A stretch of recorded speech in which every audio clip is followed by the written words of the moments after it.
Hi, I'm Asatsu5, and this is another self-defense philosophy video. The purpose of this video isn't to say necessarily what is the right way, wrong way. It's purely for giving something for you to think about. It's giving you the building blocks to develop yourself and your own knowledge of self-defense. And first of all, just a quick disclaimer: I am not saying that people don't need to walk around armed. I'm not saying people do need to walk around armed.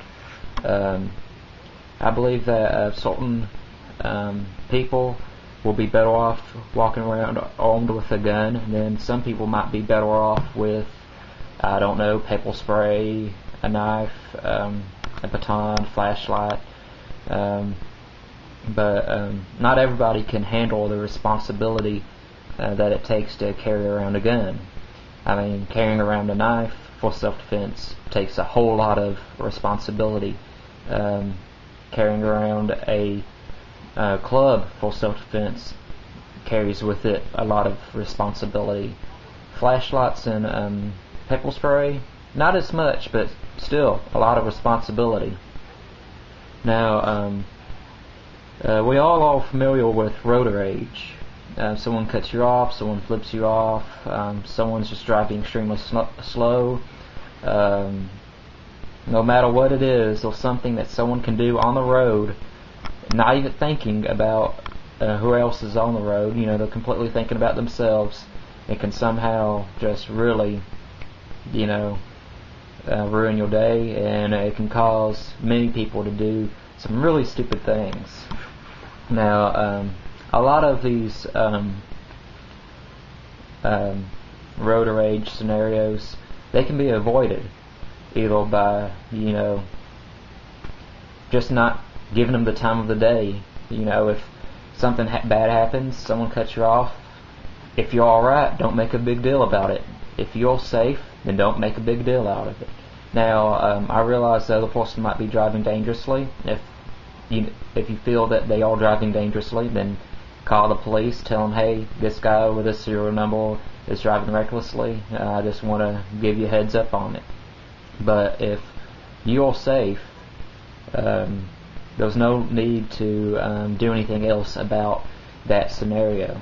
And I've seen it several times where people would be driving, I'll be riding with someone, and someone will do something completely innocent. They might not see the person, it might truly be an accident, and the other person thinks that, oh, this guy's slowing down just to make me late for work, or this guy's just he's cutting me off just to make me mad. He's just out there to get me. I don't know what people are thinking, but for whatever reason, something will happen on the road, and then one person would make a obscene gesture.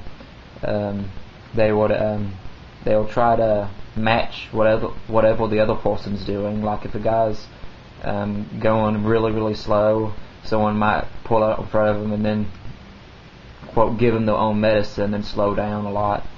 And if you're one of those people who gets road rage very easily, then I'm not going to tell you that you don't have the right to carry a firearm, but I'm going to say you really need to consider all the liabilities and your reasonings for carrying a firearm. If you're carrying a firearm just because you get angry a lot on the road, then you don't need to carry it.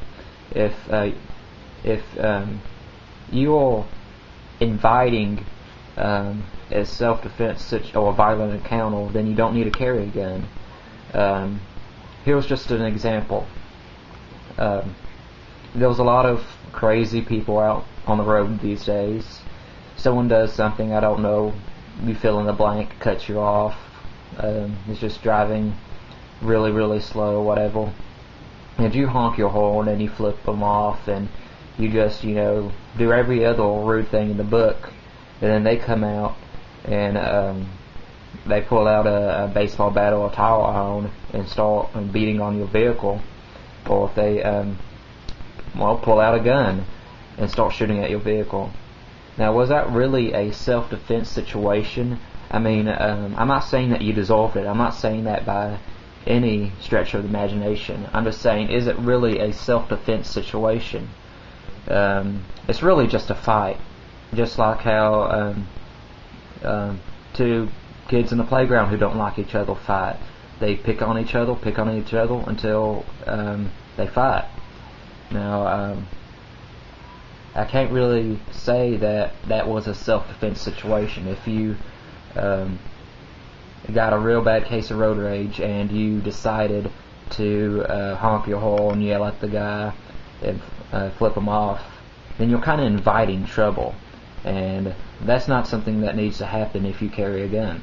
If you carry a gun or a knife or anything, you really need to be in control of your own mouth and actions 100% of the time. Not only for the liability reasons, but for the people's safety around you, for the safety of yourself, other people, friends, family. And like I said, I've seen it before. Road rage.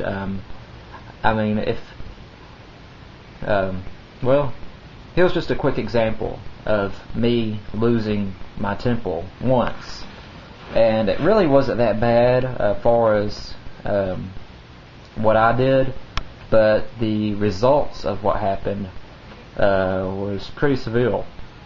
Now, there was a violent confrontation between one of my friends and this guy. I broke it up, and he started cussing me out, arguing with me. He wanted to fight. I eventually talked him out of fighting, and he walked off. And then all of a sudden, this real short girl walked up, and she said, "Are you so-and-so?" And I said, "I am." And she just started cussing me out, calling me every name in the book. I mean, everything. She really wanted to fight more than this boy did. I mean, she had some kind of violent streak in her. About this time, there was a circle of kids circling us around because they were expecting to see a fight. And she told me she wanted to beat me up, and I told her, I know this is going to sound old school, but I don't hit girls. And that was how I was raised. I don't do it. And she started cussing me out some more. Like I said, kids were surrounding us, watching, waiting for a fight. And all of a sudden, this kid from the circle who, all the kids were circling around us, one of those random kids who had nothing to do with the confrontation whatsoever, said, "Go ahead and hit him. We'll tell the teachers that he hit you first." And that really, really upset me. I mean, I was just, I'll tell you what, I was just really upset. Beyond the point of rated PG-13. And I thought I did a pretty good job of censoring myself. And when I said what I said, I didn't direct it towards the girl. I directed it towards the audience. And I said, quote, and this is where I made a big mistake, "I hate it when white trash tries to start trouble." Because that's pretty much what I thought of the person saying that to that girl, was when they told her to go ahead and hit me, and we'll tell the teachers that he hit you first. That was my opinion of that person, that kid. Now, that was one of my mistakes. The other mistake was that I did not direct it towards that one individual. I directed it towards a crowd. And in that crowd was that girl who wanted to fight me. And unbeknownst to me, she came from a, unfortunate background that meets that stereotype. So I heard the words, "I'm not effing white trash," and about 3 or 4 seconds later I woke up and I had this really big pain on the side of my head. I got slapped, and not slapped anywhere. She cupped her hand right on my ear and busted it out. And I tell you, that was the worst pain I have ever felt in my whole entire life. And I didn't feel that I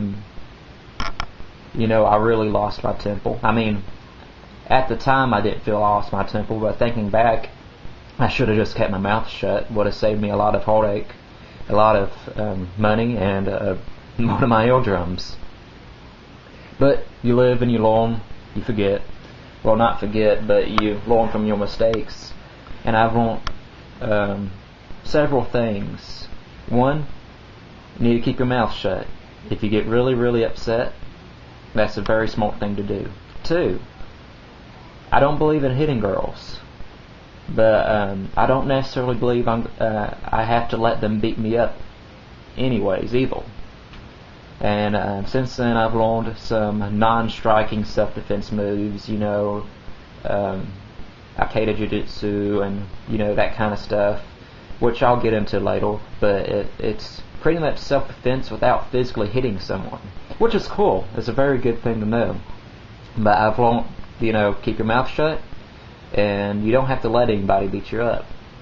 Anyways, the point of this video is that if you're one of those people who cannot keep their mouth shut, that feels that they have to prove their masculinity, they have very easily damaged egos, they constantly have to prove how tough they are, then maybe, just maybe, concealed weapon isn't for you, because chances are you could avoid a lot of trouble by keeping your mouth shut, by keeping your hands on the steering wheel and not out the window.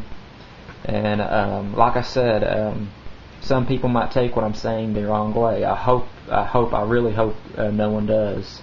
I'm not saying that only certain people have a right to carry weapons, only certain people have a right to defend themselves. I'm not saying that at all. I'm just saying that you really need to take a good long look at yourself, and if you have these problems, then that's something you might want to address first before you decide to carry a weapon. If you want to get a concealed carry license, carry a handgun, good for you. But if you have these problems, I don't know, go to therapy, buy you a stress ball, one of them squeezy stress toys, something. But you definitely don't need to be acting that way when you have a concealed handgun permit or any weapon. And that was my experience with losing my temper.